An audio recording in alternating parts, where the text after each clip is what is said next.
The Deputy Governor of Edo State, Philip SHAIBU, is unhappy with some of the ongoings within the PDP. But is he dumping the party? We'll find out from him tonight.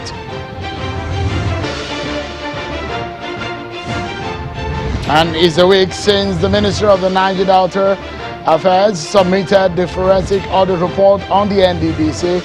We'll also dissect the issues raised on the report and the development in the region.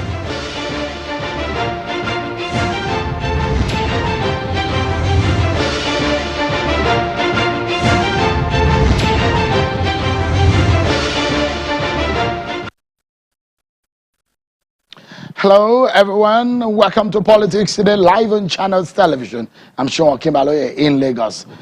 Let's first and foremost tell you about a few of the stories that are important to you in the Nigeria political scene. After concluding the 2 layers of Congresses, the All Progressives Congress APC Caretaker Committee has announced a date for the State Congress, which is going to be 3rd layer.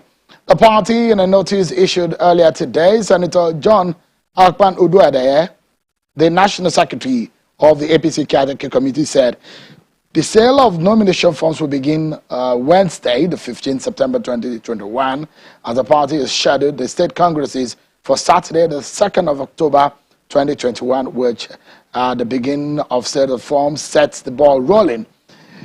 And also, let's tell you that the Independent National Electoral Commission, INEC, has started giving details of the latest figures of its nationwide continuous voter registration exercise. The commission says the number of registrants have come to 2,950,094, where the completed applications comes to about 931,768. There's some more stories we have for you on our political roundup.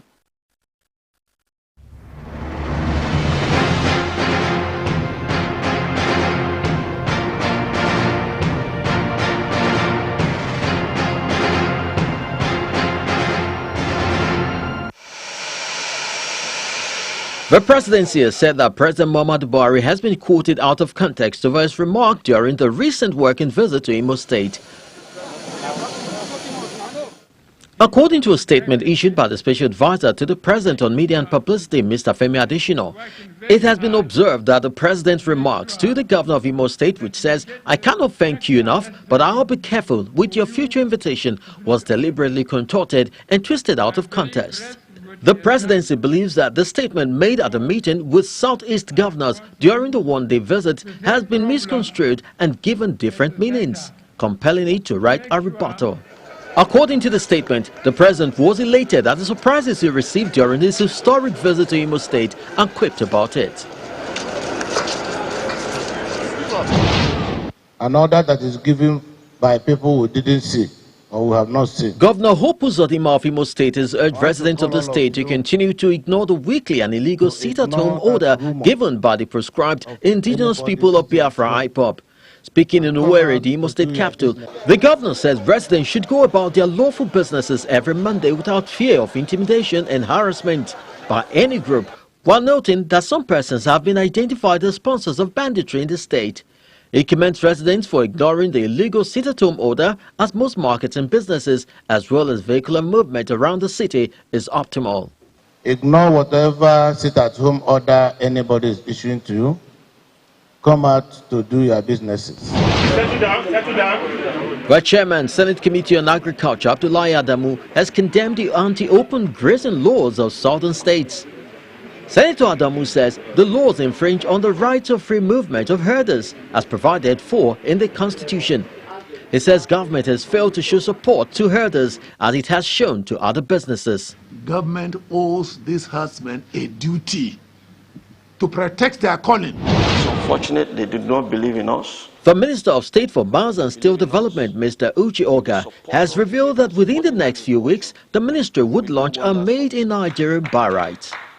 He stated this at the public hearing of the Senate Committee on Solid Minerals. Barite is a mineral used in oil and gas exploration.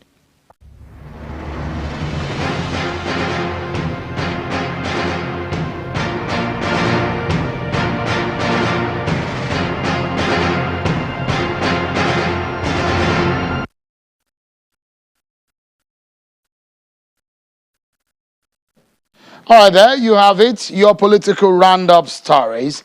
So let's begin tonight with first and foremost the first story that we'll be touching with, and that is in Edo State, where there have been stories making the rounds about the Deputy Governor of Edo State, Philip SHAIBU.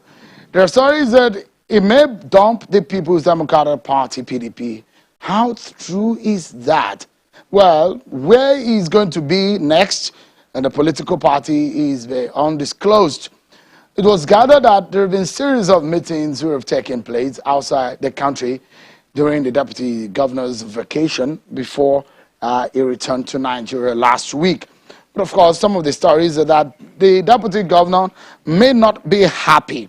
And these are some of the issues that have generated. Don't forget that himself and the governor, Governor Obaseki, dumped the PDP to the from APC to the PDP. So these are the issues. Mr. SHAIBU is aggrieved. What went wrong since joining the PDP? What is his relationship presently with Governor Obaseki? But what exactly is the bottom line? Is Deputy Governor SHAIBU leaving the PDP? These are the big questions and the bottom line of the conversation that we hope to have with the Deputy Governor.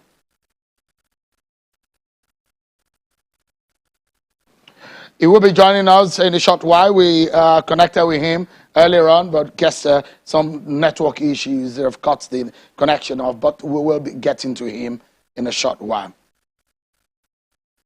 Well, let's touch base with one of the other issues that we shall be discussing tonight, and my guests are ready in our Abuja studio. It's about the forensic audit report that has been submitted to the federal government, received on behalf of the president by the Attorney General of the Federation and the Ministry of Justice, Abubakar Malami, Senior Advocate of Nigeria. It was presented to him by the Minister of the Niger Delta Affairs, Senator Godswill Akpabio, in Abuja. But the essence of this forensic report is to look at what has happened. Some of the contracts that have been awarded, have they been done? What is the essence of all of these forensic report? And that is being some of the issues that have been raised. But exactly, what are the issues on this matter? First and foremost, what does the forensic report say? How comprehensive is the audit? How does this help the Niger Delta development? These are some of the issues that we'll be raising. But in the totality of it, the bottom line is that what is next for the NDDC?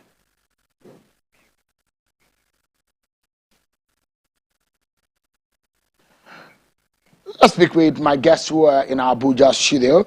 I have joining me Mr. Cletus Obun, a former lawmaker and a chieftain of the APC, and as well as a strategist, a researcher, Mr. Kolawole Johnson, one man that we engaged so much on this matter some months back when the furore about the NDDC first came up. Mr. Kolawole Johnson, thank you so much, as well as Mr. Cletus Obun. Thank you so much, gentlemen, for coming tonight. Let me begin the conversation with you, Mr. Johnson. It's over a week now since that report was submitted to the federal government from the Niger Delta Development, Niger Delta Affairs Ministry. But from your own point of view, for someone who had monitored the process up until the point that the forensic report is being submitted, and we understand that several projects have been abandoned, not done, payment has been made, but not done. There are a lot of companies that have been indicted in that report. What do you know about that forensic report, the audit report, that you can tell us tonight? Well, I think until the government makes a report public, of course, there will be no way we can get the full details of the report. However, the good thing is that the report is out, and some of the things that we've heard first gave credence to the noise we made, over time about the commission, has been a cesspool of corruption over time. However, we shall be waiting for the details of the report so that we can compare notes. For example, we're not the only one. There are other organizations, that did a lot of work on contract awards in the commission. So if we get the details, we should be able to compare notes and see if actually the auditors did a good job or not. And one other thing we'll be looking at is why is it that the government deliberately excluded the period, say 2019 to 2020, let's assume that we can't even add 2021 because it's not over yet. So what happens to between 2019 late and 2020? However, let's wait to have the report, to have the details of the reports, and that's why I think we should also clamor and put pressure on the government to give us the details. And don't forget that there are political issues around this. Politicians who are indicted, maybe going, maybe lobbying behind, perhaps to get their name out of the hook. But the earlier they release the report to us, the better. So, for me, and for those I speak for, I think we're waiting earnestly for the details of the report, and we shall be writing to demand for the details, perhaps in a few days. So from some of the little that we know, especially what the minister said and what the AGF said, let me first and foremost allow everyone to remind everyone what was said when that report was submitted. Let me remind you of the Minister of the Niger Delta Affairs and the Attorney General, what they said when that report was being submitted. Take a listen to them. Why did the strike was going on? Many of the past contractors went back to site and they were able to complete over 77 roads. Look at the 13,777 projects. Look at the over 3.2 trillion that had already been captured in this report, and see some of the projects that could still be beneficial to the people of the Niger Delta region. The federal government will, without hesitation, strategically implement all aspects of the audit exercise that will promote probity and greater prosperity for the Niger Delta region and Nigeria as a whole. So, from the submission, Mr. Kolawole Johnson, it said that the report, based on what the president said, it's supposed to cover 2011 to 2019, and we're being told that a total of 13,777 contracts were awarded from that 2001 to 2019, with the value of almost 3 trillion naira. From what the two ministers said, what's your take? Sean, the main reason why we keep insisting on having the details of the report, one, we learned our lessons last year when we were bringing out details, document, fact, and at the end of the day, some folks were going behind to work their way to the answer based on the document in circulation. So that we're very careful with today. Now, secondly, without running the risk of being on the side of those who have shortchanged the people for long, even the data that we heard released, we have questions about them, about the accuracy. For example, if you check the auditor's report, the nation's ages report, auditing report of the commission over time, you will always see discrepancies between the figures of NDDC and the Auditor General's report, the figures in terms of what they receive and what they have spent. So I think all of this, one thing is certain, a lot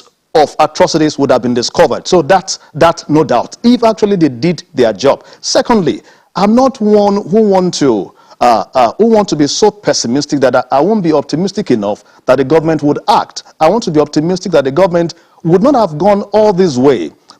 To spend so much money to unravel, to get to the root of fraud in that place without using it. So with that seriousness also, I know they will also need us to help them by ensuring that the fact, the figures, the documents, the report they have, that they are not just up to date, that they are accurate. So we are also relying on the government to play their part by making the report public or invite stakeholders that they know have done works, have done some research on this commission to bring facts to the table to compare with what they have, so that once and for all, we can deal with the devil. Nobody will go back to the last 20 years to start auditing again. So let's do this once and for all.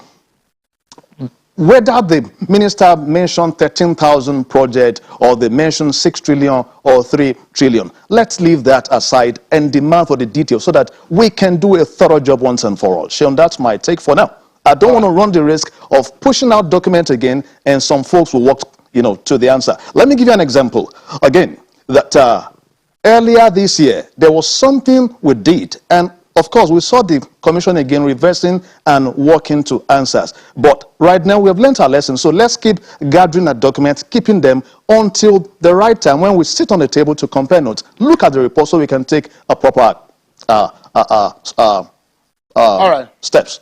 Thank you. Let me bring in Mr. Obun. For the Niger Delta region, what does this forensic report mean?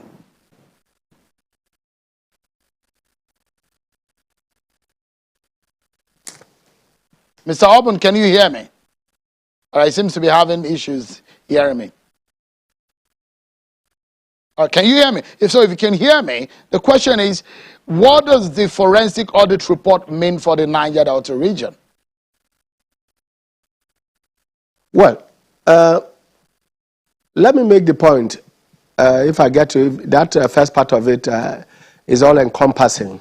I want to dedicate this program today to a late friend and colleague, the former Speaker of the Crossover House of Assembly, and to the presidency for once speaking straight on by accepting that they will accept the judgment of the court in Port Harcourt over VAT. I want to dedicate this to President Buhari's credentials. But having said that, on the forensic audit, for the Niger Delta people... You only dedicate what you have power over. You are a guest on the program, Mr. Obun. You are just a participant of the program. So when you only dedicate what you have power or what you own. We are invited you. We are the owner of the program. We are inviting you. And when you're making a dedication, it's as though you are the owner of the program. But go ahead and make your submissions, please.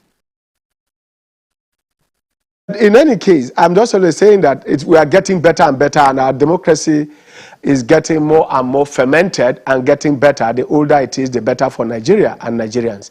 The reason is that the forensic audit is what has been holding our entire patrimony in hostage by a few persons in the Niger Delta. This exposition is like an epiphany, a realization that the Nigerian nation and the Niger Delta people, from the time of Isaac Adakaboro of the 12-day revolution down to Ken Saro-Wiwa, the environmentalist, up till my late friend also, Douglas Oronto and others who have been there, and the living ones like Pa Ike Clark, the Niger Delta people can get only better with this forensic audit. And like my friend Johnson has just made the point, we have not seen the forensic audit. Until we see it, making comments on it will only be speculative. We can't speculate on a serious matter. When you say forensic audit, it means there are grave details there in which every comment that is made should be traced to a fact on ground.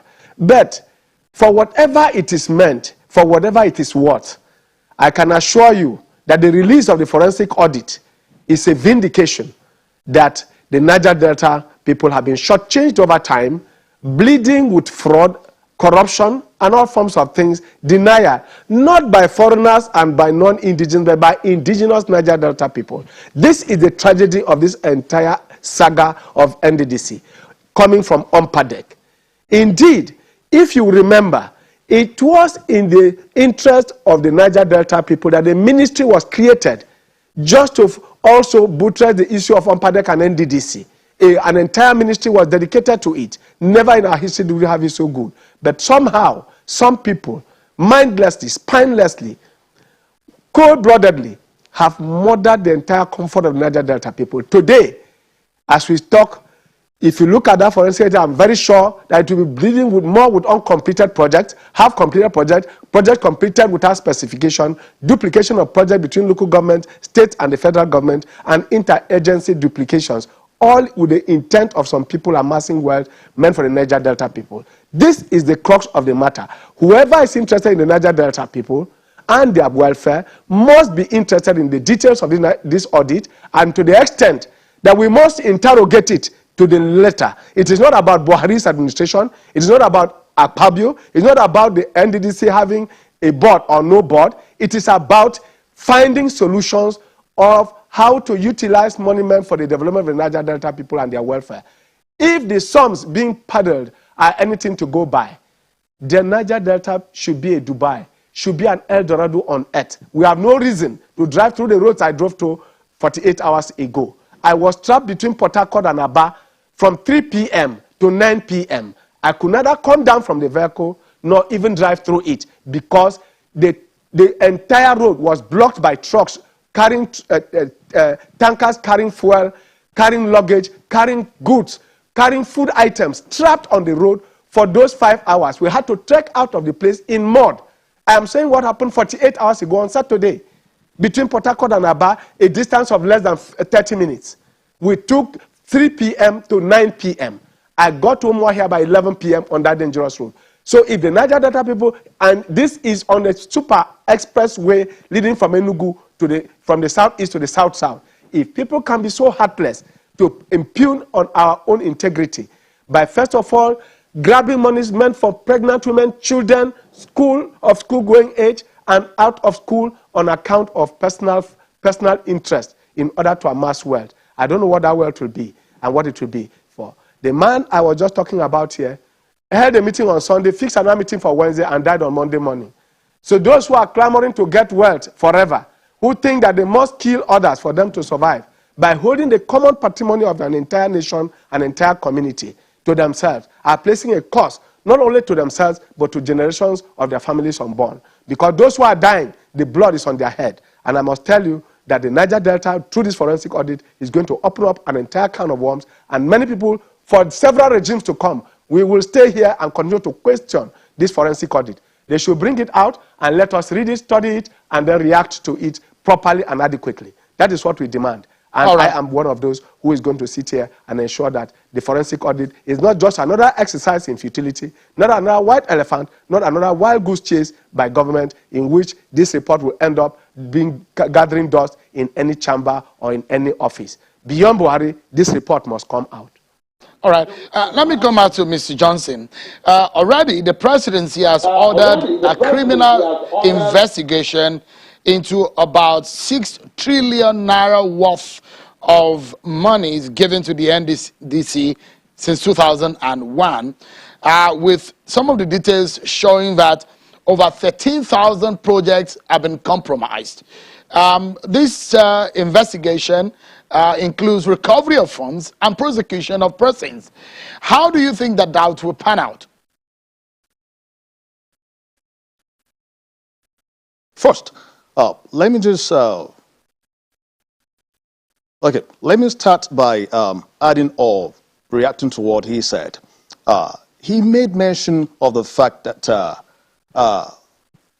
whatever fraud committed or that have been committed over time in the commission only involve people from the region. Now, from our research and investigation, that is not absolutely correct. Now, let me just let you know clearly that what Julius Inrere described in his book about neocolonialism, it's happening in the Niger Delta. Now, he said he described that colonialism came out through the front door, but came in through the back door through neocolonialism. So, monies are given to the Niger Delta Commission in the open. But a lot of times, can I let you know that those who spend the money are here in Abuja. And we were able to bring some of this fact out before, but now, of course, we have learned our lesson. So if the government will investigate very clearly, and if you even look at the budget of NDDC, you will be seeing different interests of individuals who are not from the region flying left, right, and center.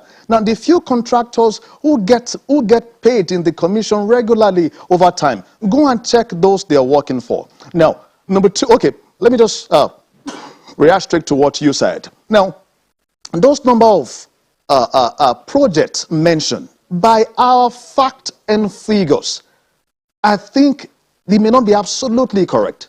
Again, I do not think by the fact we have that Niger Delta Commission has gotten 6 trillion naira in that, in that 18 or 19 years by the figures we have. So that is why we keep saying that we want to see the details so we can compare notes. Now, some are already insinuating that perhaps some people deliberately added some,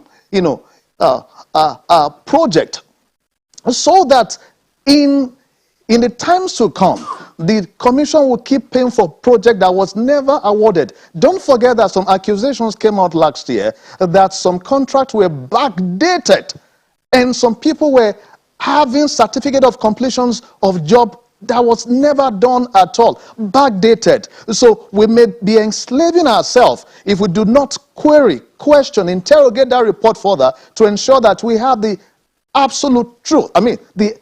The truism about the happenings in the Niger Delta. Else, we may succeed in enriching some people, having certificates, having papers that they will keep earning money from for years to come. So, Sheon, I will be very careful about commenting on what the minister said on the number of projects and the amount given to the Niger Delta Commission over time. But I can tell you that by the figures we have, the Niger Delta Commission never received 6 trillion naira in that 19 years. So while we are trying to be careful not to look as though, you're on the side of the oppressors, those who have, impoverished the people over time, those who deliberately watch people suffer, just because they want to line up their pocket, we are also careful not to also ensure that we raise another army of thieves who will hold us in the jugular with some fake certificate and keep collecting money years to come. So let me be very careful on commenting directly on that. However, on the fact that the government will open criminal investigation, I want to applaud this for once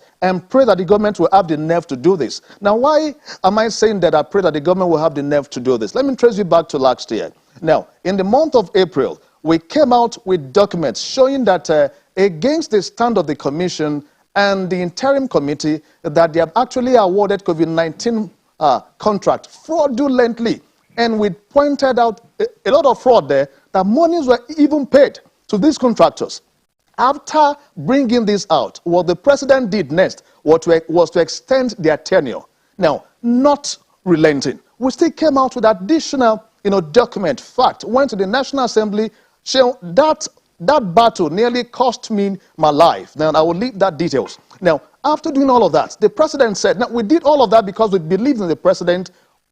Based on what he has, what we know him for, that he stands for over the years. And he said he was going to wait on the National Assembly report before before acting. The Senate report was submitted to Mr. President, even though we were not sure if the House of Rep report was submitted or not, but we were so sure of the Senate report. It was submitted, but the president did not do anything. And let me just let you know, in case we have forgotten, that when the interim committee was eventually removed, they were not removed based on the allegations of corruption under a government that stands for anti-corruption, but they were removed on some flimsy court case or court injunction, even though we exposed that earlier. So, Sheon, for me, I want to believe that for once the government will have the spine and the gut to do this, not just for the government, but for the people. Now, remember last year, when we were bringing out, at the beginning of that agitation, we clearly said that post-COVID, Nigeria may not remain the same for a while. The world will suffer economic recession. It is, of course, that was a given. You can take that for granted. And we said the need for us, the need for us to do that was to ensure that the monies of the people would be kept in place so that post-COVID, we can have monies to spend. But that was not the case. Let me let you know that between May and June this year, so let me land this one, the commission was so broke. See, okay, July they got some money and August again, early August. But again, do you know when they received their salary last month? On the 3rd of the month. That shows that the finance of the commission is not healthy. And even what we are fighting against has it stopped in the place. All right, just a moment. We're due for a break. I understand now that we have the Deputy Governor of Edo State who has since joined us after the battle we've had with connection with him from Benin City. He's since joined us now. But let's take a minute break. And when we come back, we'll talk to him, of course. We'll find some moments to rest the case of the NDDC with my guest in our Abuja studio. But we'll also speak with the Edo State Governor after returning from this break, everyone. Join us again.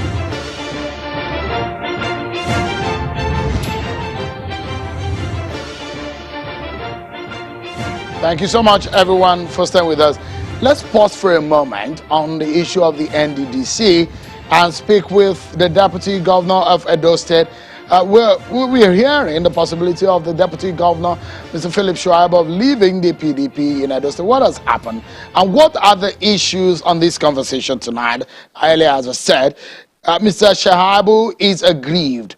What went wrong since he joined PDP with his principal, Governor Obaseki? Is there anything wrong with his relationship with Mr. Obaseki? But exactly, what is the bottom line of the conversation with him?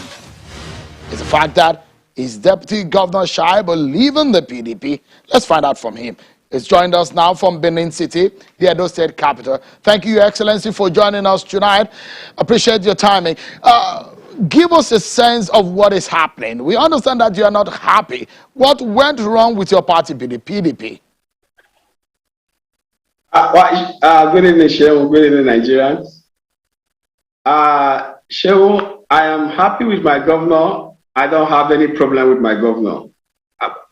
So the issue of not happy with my governor is not there. I remain absolutely loyal to my governor. But there are issues that we need to resolve over PDP. And what are these issues?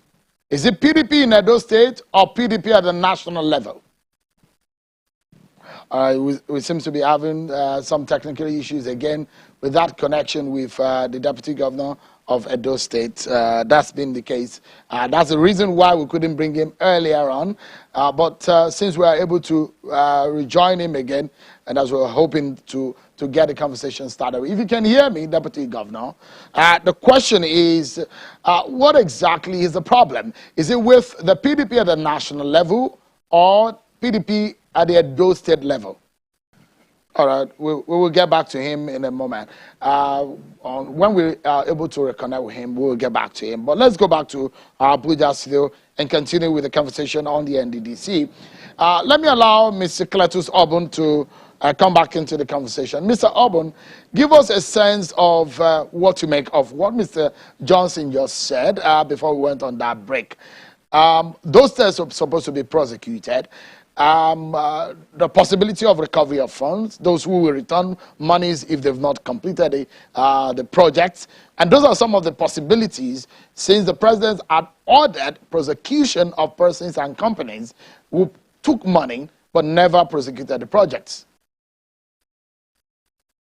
Now, let me make this conversation, let me put myself clear on this. Two things are involved in this discussion.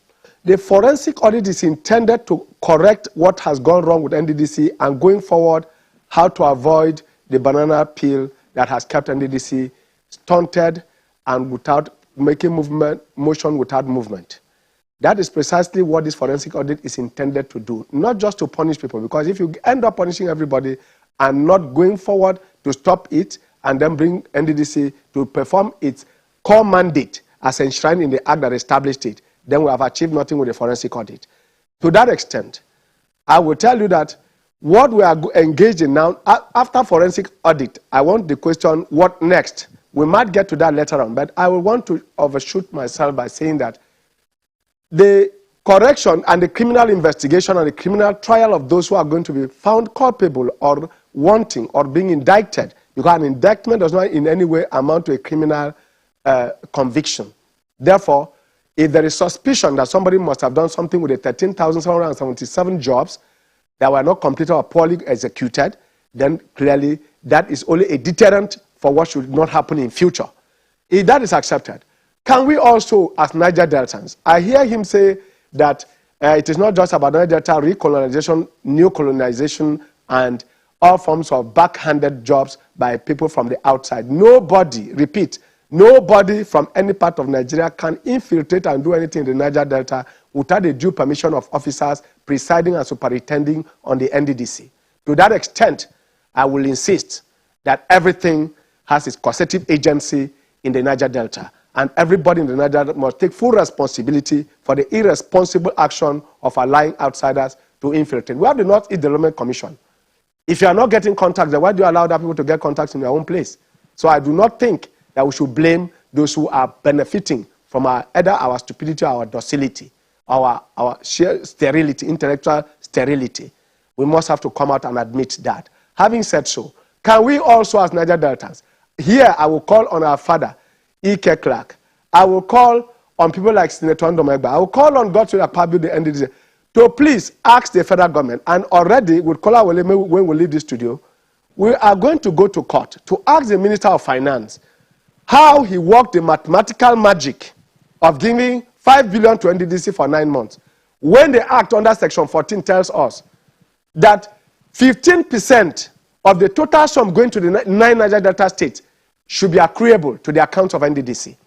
I want to ask whether that 15% is static. Even the oil prices have never been static. Are you saying that when we budgeted $45, $65 to a barrel, we were asking for 15%? Will 15% be 5 billion? And when it came to 11 naira, will it also still be 5 billion? How come that money never varies with the variation of oil prices, which is a determinant of the federation account?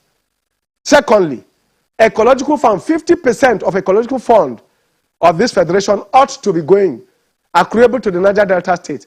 9, should, from the 58% of the accruable income of the revenue of accruable to the federation account, should be given to NDDC. Since the inception for 19 years, 2001 till today, not a dime of that 50% has ever been given. I'm aware that our people, the Niger Delta people, even the NDDC board that have been there, have never questioned or interrogated the absence and the non-compliance with Section 14 of the NDDC Act. They have never been compliant, either by the 15% accruable to the 9 states. That is to say that if the 9 states get 1,000 each, 15% of 9,000, not drawn from the 1,000, but from the 58% of the federation account, should be drawn and given to Niger Delta. Nothing like that has ever happened since the inception of NDDC. And since these 9 months of this interim administration, 5 billion has been given. Is 15% of that money accruable to the 9 states? Is it 5 billion? Yet, on a daily basis, we harangue ourselves about what is happening here without looking at, first of all, whether we are getting on the basket what we deserve and what we ought to get. I'm calling on Niger Delta leaders, PANDEF, and other CSOs, civil society organizations, to come out and get to question the Nigerian Federation. For us, who are agitating for the best for the Niger Delta, I would like to see the East-West Road completed to Calabar. I would like to see a monorail, intercity flights owned by NDDC to ease transportation within the Niger Delta. I would like to see street lights and drive from Port Harcourt to Calabar without stopping on the road, without being afraid of anything. Do we have any security gadgets? Up till today, we are still talking about drinkable water in Niger Delta. It's a shame, it's a scam, and it's a scandal that we have NDDC, we have local governments, and we have everybody, and yet we are still talking the way we are talking. Let us interrogate the sources first of NDDC funding, Niger Delta funding, Minister of Niger Delta Affairs. Please, the Minister of Niger Delta, he was appointed there to represent Niger Delta. He should please initiate a procedure in which these statutory allocations to Niger Delta NDDC, Niger Delta Development Commission, are obeyed, respected by the Minister of Finance, and put into account. If they do not, we are going to issue an ultimatum in which we are going to question this and ask it in court and demand that that amount of money should be given. Secondly, going forward, Shehu, I would like to see Niger Deltans come out in full force to demand that every village, every community that ought to benefit from NDDC should have a copy of the forensic audit and interrogate it using their own youth groups and organizations, such that at the end of this audit, we should never have what we are having today again in the Niger Delta region. That, for me, is the only way in which this forensic audit can have meaning and an enduring legacy of the Buhari years and the Akpabio years for NDDC and the Niger Delta people. Mr. Johnson, weighing on this one, because the whole conversation tonight is not about NDDC as an organization or Ministry of Niger Delta. It's about the Niger Delta people. How this forensic report and the outcome thereof will affect the lives and livelihoods of the people of the Niger Delta. And going forward, how subsequent funds are going to be utilized effectively for the good of the people of the Niger Delta. If you like, touch on what Mr. Obun just said about the effectiveness and the monies accrued to the Niger Delta and how it's properly being used. Shehu, you know, he said something that is that was so interesting. The fact that the government keeps keep shortchanging the commission. And that is why I keep saying that the figure that was released, I hope it is not also meant to hide the weaknesses of the government in terms of its remittance to the commission. That's why I said I want to be very careful passing comment on that figure, because what we have, it doesn't tally at all. As I talk to you today, the government is owing the Niger Delta Commission over 1.7, okay, 1.9 trillion. Yeah, about 1.9 trillion. I'm very sure of 1.7 trillion naira. Now, one of the reasons why, we had to just, slow down, because we asked ourselves, are you fighting to destroy the region, or you're fighting to develop the region? We are not out to demonize the region. So we also hope that the present scale of figures, of number of projects that are unfounded, are not meant to demonize the people, so that we can't, have the God to ask for what is due to us from the government. Now that again, must be looked into, because here is it. When you have a people that is being exploited without redress, and the government with power without responsibility, now what you will have over time will be a gap in development, which we are having today. Now, going forward, the Niger Delta people, what should be our response? What should be our response mechanism to this report? Number one, my thief, please, that is your thief. This is my thief. That should be left out of something like this. Everyone involved, whether you're high or mighty, whether you are mine or against me, we should ensure that everyone is brought to book. Number one. Number two, now what should be our response to it is to ensure that those who represent us. Now, for example, let me mention this. When the minister spoke to us last year, he said that in the actual sense, what we did actually helped him to know some few things in the area. However, he is of the opinion that we went about it the wrong way, which we told him clearly. This is the best way to get this done for us. Now, the fact is that, are we also having a good representation right now? Are we not shortchanging ourselves because we want to be politically correct? Now, how is it that we are insisting that an interim administration or a sole administrator is what you require for NDDC? At this point in time, when the law, the act setting up the place says that the 9 states should be represented, at least one person per state, and not just that, the Ministry of Environment is meant to be represented, so that what is due to us in the ecological fund we can get, so that environmental hazard on community due to oil exploitation can also be looked into. The Ministry of Finance ought to be represented in the board, but they are not represented right now, so we are also shortchanging ourselves. Now, there are all, even the oil company that largely funds the activity of the commission are meant to be represented in the board. But right now, there is no board in place. Are we not shortchanging ourselves by playing to the gallery by saying that, oh, we don't need the board in place? Now, please, let us get this one very clear. Now, you do not need any rocket science to put the board in place. The moment you are having very few persons or one person, now that person is subjected to the whims and caprices of the feudalistic lot in government. Now, who put people in power just so that they can make returns to them? And we are saying that it is easy, even right now, to steal because you don't have a board in place. Now, let me just say something very funny. Perhaps if you have a board, one, the people will be able to stand against a few persons. He said that, which I agree with him. If due to our docility, some people outside the region are not just controlling us, are feeding fact on our resources. Now, this is make easier when you don't have a board in place. We can also ensure that, if the government is not serious about this, that we also question this one too. Now, you've given over time the excuse of forensic audit. Is NDDC the first commission that will be audited? So let's even say, okay, we agree to those times. Is the audit not over? So why are we not taking steps to set up the board and ensure that the place function appropriately? I am saying that the political lot, the feudal lot, may ensure that we don't have the board in good time, not because it will pay us, but because it will pay them to control the affairs of the commission.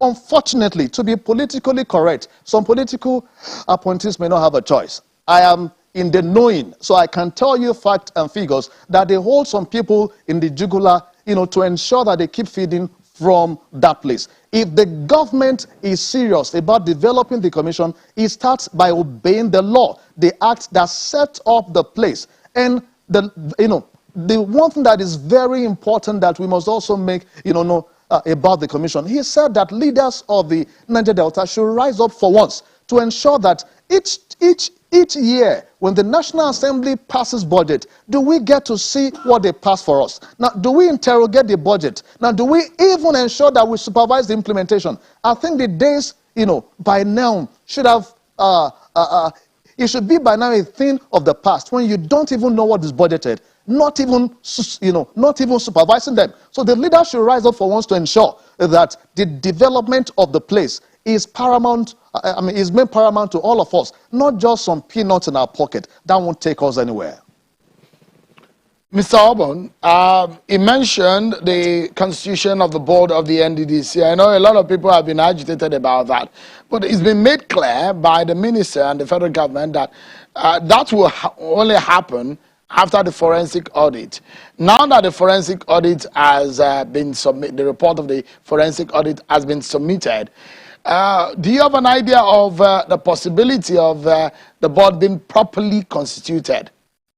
Of course, there are politics about the constitution also.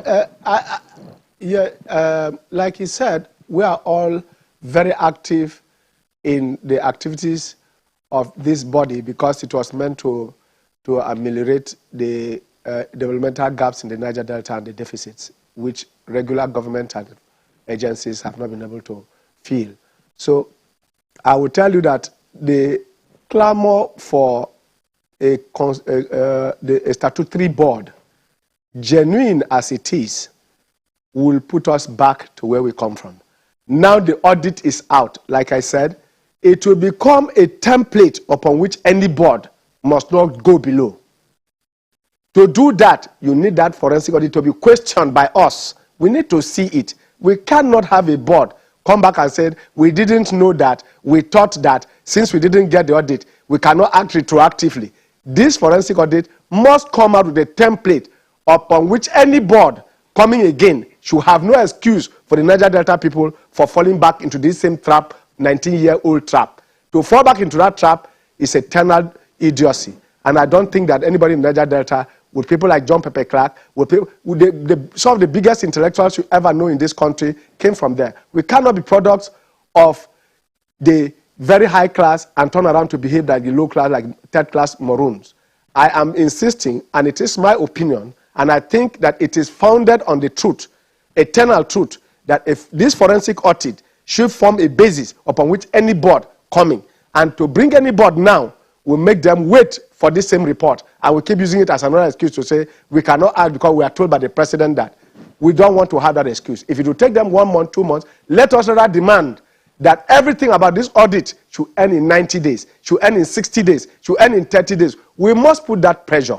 It is part of the duty of citizens to make demands on elected and presiding officers of state.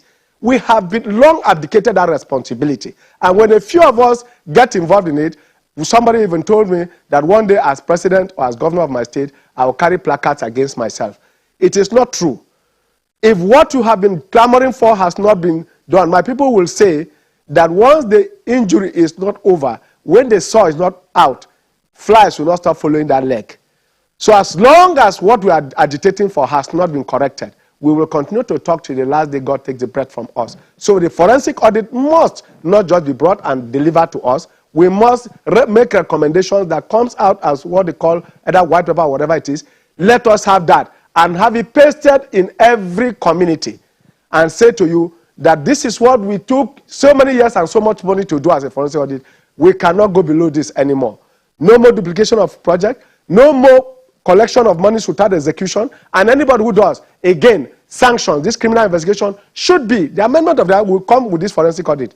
That having seen this, any person who is given a project and does not, there should be sanctions for it. Because Mr. people are not Yeah. sanctioned, people get away with it. Yes. Mr. Obun, if over 13,000 projects, according to the federal government, has been compromised, heads will roll. I mean, if those facts are correct, how bad will things go if people start to be prosecuted on the projects that have been compromised? Well, some of us are going to testify because I know projects in my community and several littered from Isoko land, through Ogoni land, down to Akwa Ibom, Eket area, Oron area. I know several projects that you will see signposts and no project is there. We have several of them. When they say 13,000, I'm thinking it's a gross underestimation. I'm surprised. I'm very sure that he has gone, even in his own home state alone. I'm very sure that what we are discussing here is a gross underestimation of what they wrought in the Niger Delta. So they are only talking about the abandoned ones or the ones not done or don't exist at all. You will see something like street lights in Uyo. Which part of Uyo? It's never discussed. It's never described.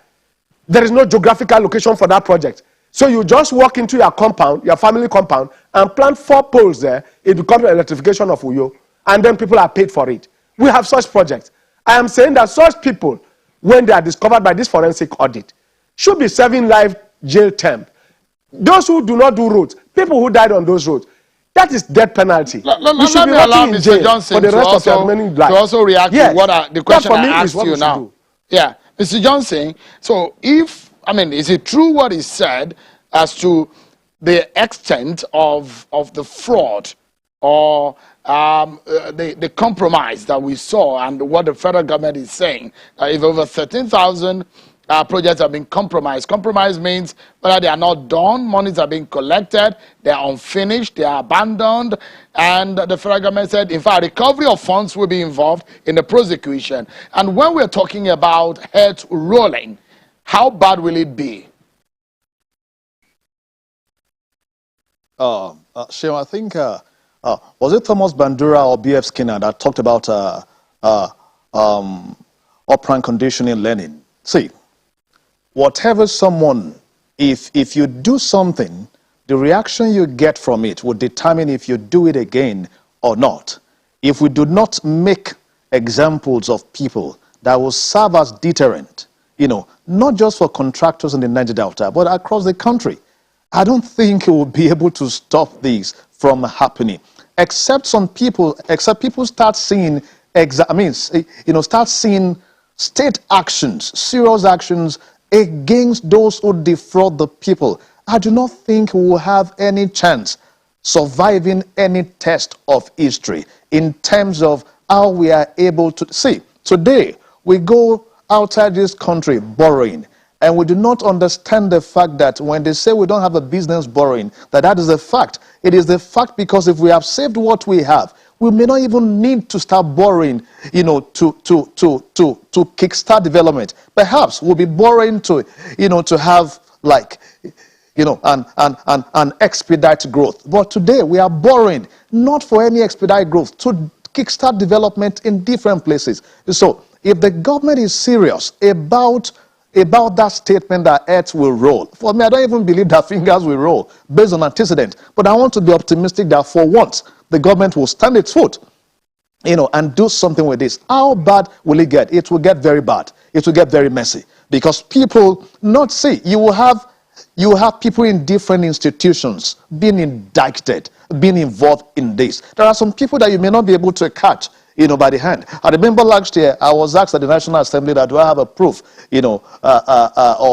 of members being involved in project. And the fact that I wish I had that day, maybe it would have been the best place to speed it. But the fact is that you don't expect people in such places to be naive enough to use their companies to get contract. They will always use pseudos, use people. But when those people are gotten, sure, of course, they will get to their taskmasters. So it will get very messy. Even around the presidency, it will get very messy. If they should do thorough jobs, it will get very messy. Institutions, people in different institutions will be involved. Yeah, thank you so much, Kolawole Johnson.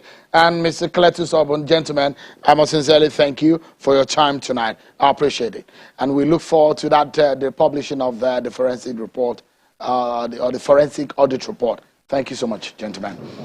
It's unfortunate that we couldn't get back the Deputy Governor of Edo State, Comrade Philip SHAIBU, but we'll try to get those views and you get his thoughts about what exactly is happening in the Edo PDP.